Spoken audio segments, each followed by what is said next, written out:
आज 3 दिन गुजर गए। शाम का वक्त था। मैं यूनिवर्सिटी हॉल से खुश खुश चला आ रहा था। मेरे सैकड़ों दोस्त मुझे बधाइयाँ दे रहे थे। मारे खुशी के मेरी बाछें खिली जाती थी। मेरी जिंदगी की सबसे प्यारी आरजू कि मैं एमए पास हो जाऊं पूरी हो गई थी, और ऐसी खूबी से जिसकी मुझे तनिक भी आशा न थी। मेरा नंबर अव्वल था। वाइस चांसलर साहब ने खुद मुझसे हाथ मिलाया था और मुस्कुराकर कहा था कि भगवान तुम्हें और भी बड़े कामों की शक्ति दे। मेरी खुशी की कोई सीमा न थी। मैं नौजवान था, सुंदर था, स्वस्थ था और रुपए पैसे की न मुझे इच्छा थी और न कुछ कमी।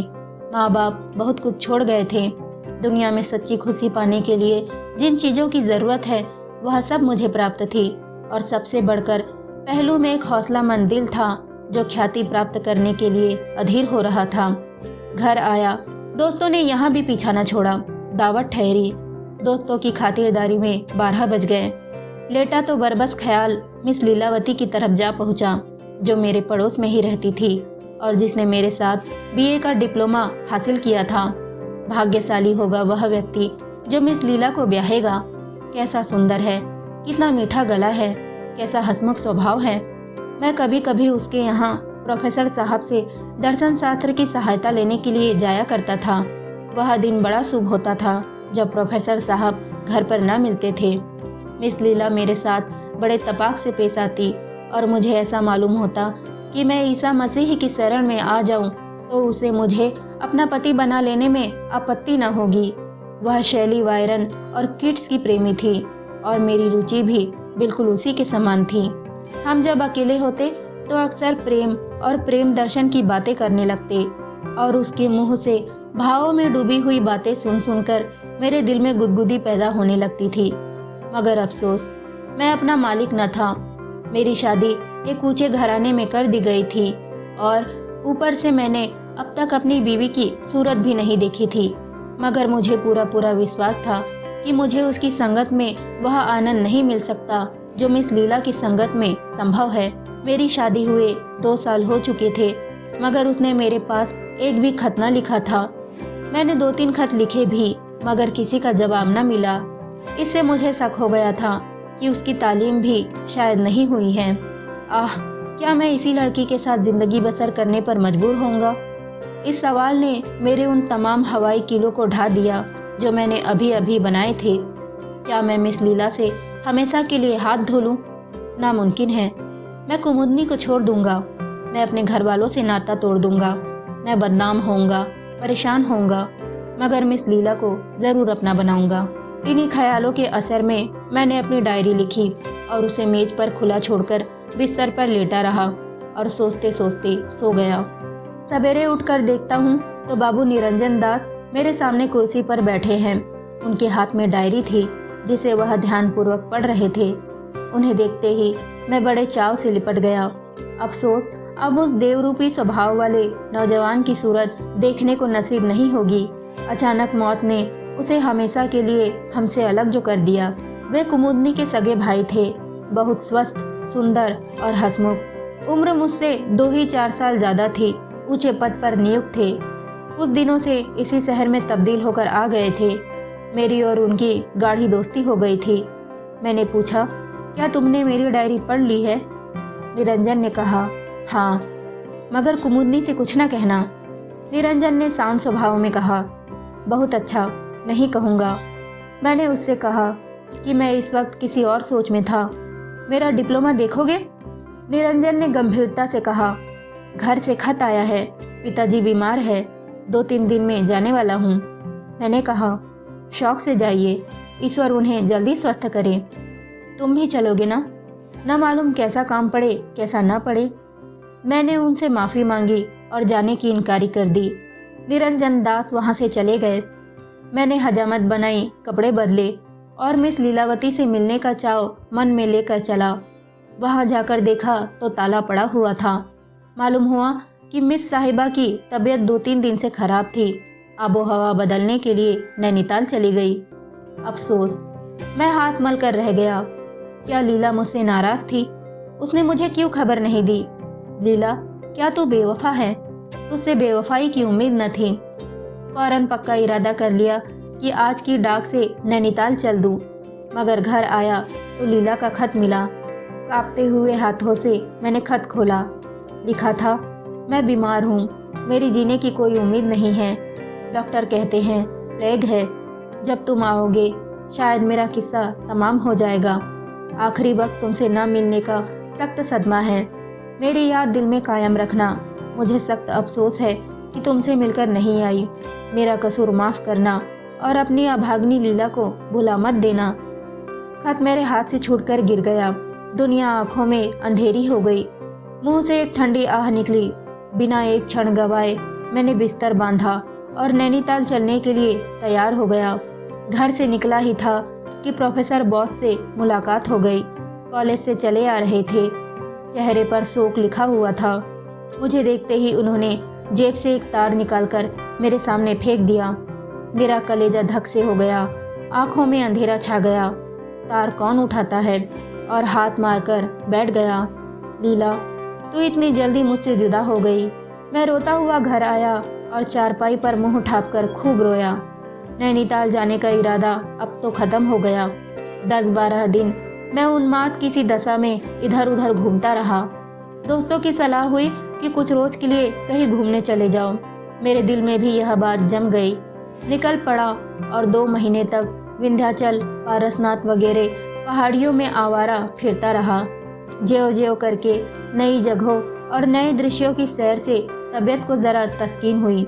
मैं आबू में था जब मेरे नाम तार पहुंचा कि मैं कॉलेज की असिस्टेंट प्रोफेसरी के लिए चुन लिया गया हूँ। जी तो न चाहता था कि फिर इस शहर में जाऊँ, मगर प्रिंसिपल के खत ने मजबूर कर दिया। लाचार लौटा और अपने काम में लग गया। जिंदा दिली नाम को भी न बाकी रही थी। दोस्तों की संगत से भागता और हंसी मजाक से चिढ़ मालूम होती थी। एक रोज़ शाम के वक्त मैं अंधेरे कमरे में लेटा हुआ कल्पना लोक की सैर कर रहा था कि सामने वाले मकान से गाने की आवाज़ आई। आह, क्या आवाज़ थी! तीर की तरह दिल में चुभी जाती थी। स्वर कितना करुण था। इस वक्त मुझे अंदाज़ा हुआ कि गाने में क्या असर होता है। तमाम रोंगटे खड़े हो गए। कलेजा ममूसने लगा और दिल पर एक अजीब सी वेदना सी छा गई। आंखों से आंसू बहने लगे। हाय, यह लीला का प्यारा गीत था। पिया मिलन है कठिन बावरी। मुझसे अब रहा न गया। मैं एक उन्माद की दशा में उठा और जाकर सामने वाले मकान का दरवाज़ा खटखटाया। मुझे यह चेतना नहीं रही कि एक अजनबी आदमी के मकान पर आकर खड़े हो जाना और उसके एकांत में विघ्न डालना परले दर्जे की असभ्यता है। एक बुढ़िया ने दरवाज़ा खोल दिया और मुझे खड़े देखकर लपकी हुई अंदर गई। मैं भी उसके साथ चला गया। दहलीज तय करते ही एक बड़े कमरे में पहुंचा। उस पर एक सफ़ेद फर्श बिछा हुआ था। गाँव तकिए भी रखे हुए थे। दीवारों पर खूबसूरत तस्वीरें लटक रही थी और एक 16-17 साल का सुंदर नौजवान, जिसकी अभी मूछें भी नहीं निकली थी, मनसद के करीब बैठा हुआ हारमोनियम पर गा रहा था। मैं कसम खाकर कहता हूँ कि ऐसा सुंदर स्वस्थ नौजवान मेरी नज़र से कभी नहीं गुजरा। चाल ढाल से सिख मालूम होता था। मुझे देखते ही चौंक पड़ा और हारमोनियम छोड़कर खड़ा हो गया। शर्म से सिर झुका लिया और कुछ घबराया हुआ सा नज़र आने लगा। मैंने कहा, माफ़ कीजिए, मैंने आपको बड़ी तकलीफ़ दी। आप इस फन के उस्ताद मालूम होते हैं। खासकर जो चीज़ अभी आप गा रहे थे वह मुझे पसंद है। नौजवान ने अपनी बड़ी बड़ी आंखों से मेरी तरफ देखा और सर नीचा कर लिया और होठों ही में कुछ अपने नौसिखिएपन की बात कही। फिर मैंने पूछा, आप यहाँ कब से है? उसने कहा, 3 महीने के करीब होता है। आपका शुभ नाम क्या है? मुझे मेहर सिंह कहते हैं। मैं बैठ गया और बहुत गुस्ताखाना बेतकल्लुफ़ी से मेहर सिंह का हाथ पकड़कर बिठा दिया और फिर माफ़ी मांगी। उस वक्त की बातचीत से मालूम हुआ कि वह पंजाब का रहने वाला है और यहाँ पढ़ने के लिए आया हुआ है। शायद डॉक्टरों ने सलाह दी थी कि पंजाब की आबोहवा उसके लिए ठीक नहीं है। मैं दिल में तो झेपा कि एक स्कूल के लड़के के साथ बैठकर ऐसी बेतकल्लुफ़ी से बातें कर रहा हूँ, मगर संगीत के प्रेम ने इस ख्याल को भी रहने न दिया। रस्मी परिचय के बाद मैंने फिर प्रार्थना की कि वह वही चीज़ छेड़िए। मेहर सिंह ने आंखें नीचे करके जवाब दिया कि मैं अभी बिल्कुल नौसिखिया हूँ। यह तो आप अपनी ज़बान से कहिए। मेहर सिंह ने छेप कर कहा, आप कुछ फरमाएं, हारमोनियम हाजिर है। मैंने कहा, मैं इस फन में बिल्कुल कोरा हूँ, वरना आपकी फरमाइश ज़रूर पूरी करता। इसके बाद मैंने बहुत और बहुत आग्रह किया, पर मेहर सिंह छेपता ही रहा। मुझे स्वभावतः शिष्टाचार से घृणा है, हालांकि इस वक्त मुझे रूखा होने का कोई हक न था, मगर जब मैंने देखा कि यह किसी भी तरह नहीं मानेगा तो ज़रा रुखाई से बोला, खैर जाने दीजिए, मुझे अफसोस है कि मैंने आपका बहुत वक्त बर्बाद किया, माफ़ कीजिए। यह कहकर उठ खड़ा हुआ। मेरी रोनी सूरत देखकर शायद मेहर सिंह को उस वक्त तरस आ गया। उसने छेपते हुए मेरा हाथ पकड़ लिया और बोला, अब तो नाराज़ हुए जाते हैं, मुझे आपसे नाराज़ होने का कोई हक हासिल नहीं। अच्छा बैठ जाइए, मैं आपकी फरमाइश पूरी करूँगा, मगर मैं अभी बिल्कुल अनाड़ी हूँ। मैं बैठ गया और मेहर सिंह ने हारमोनियम पर वही गीत अलापना शुरू किया। पिया मिलन है कठिन बावरी। कैसी सुरीली तान थी, कैसी मीठी आवाज़, कैसा बेचैन करने वाला भाव। उसके गले में बहुत रस था जिसका बयान नहीं हो सकता। मैंने देखा कि गाते गाते खुद उसकी आंखों में आंसू भर आए। मुझ पर इस वक्त एक मोहक सपने की दशा सी छाई हुई थी। एक बहुत मीठा, नाजुक, दर्दनाक असर दिल पर हो रहा था जिसे बयान नहीं किया जा सकता। एक हरे हरे मैदान का नक्शा आंखों के सामने खींच गया और लीला, मेरी प्यारी लीला, उस मैदान पर बैठी हुई नजर आ रही थी।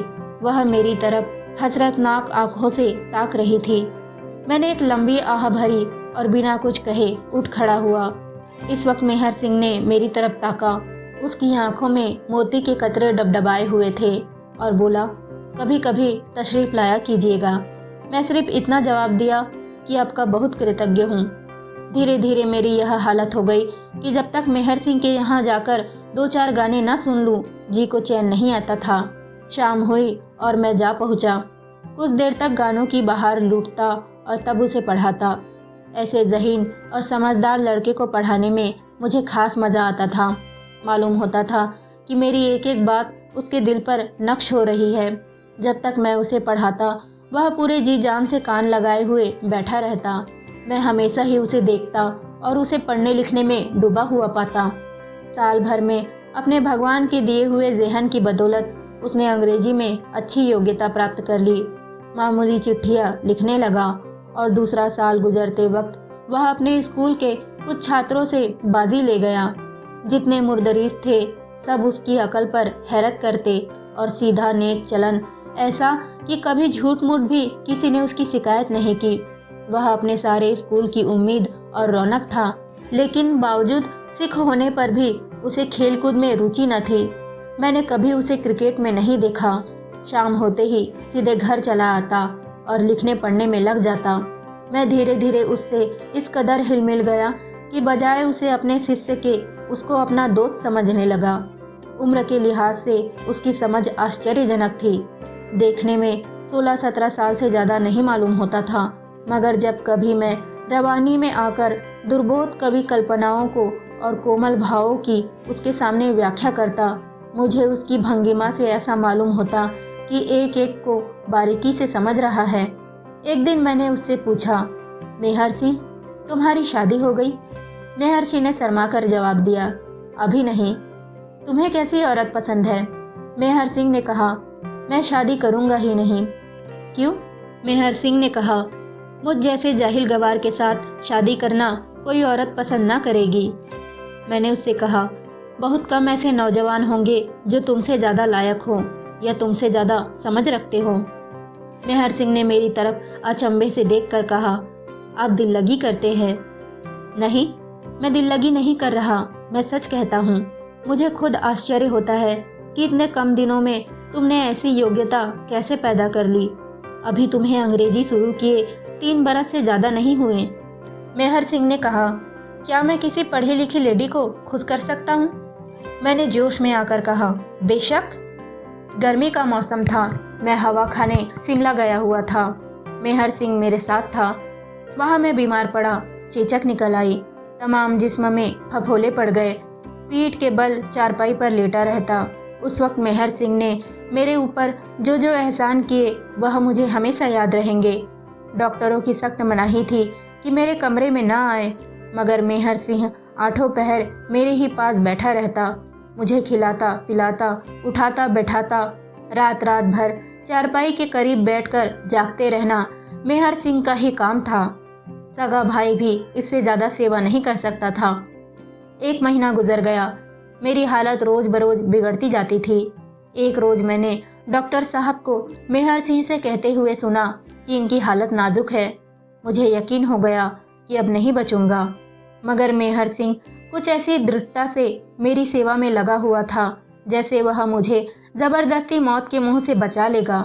एक रोज़ शाम के वक्त मैं कमरे में लेटा हुआ था। किसी के सिसकने की आवाज़ आई। वहाँ मेहर सिंह को छोड़कर और कौन हो सकता था। मैंने पूछा, मेहर सिंह, मेहर सिंह, तुम रोते हो?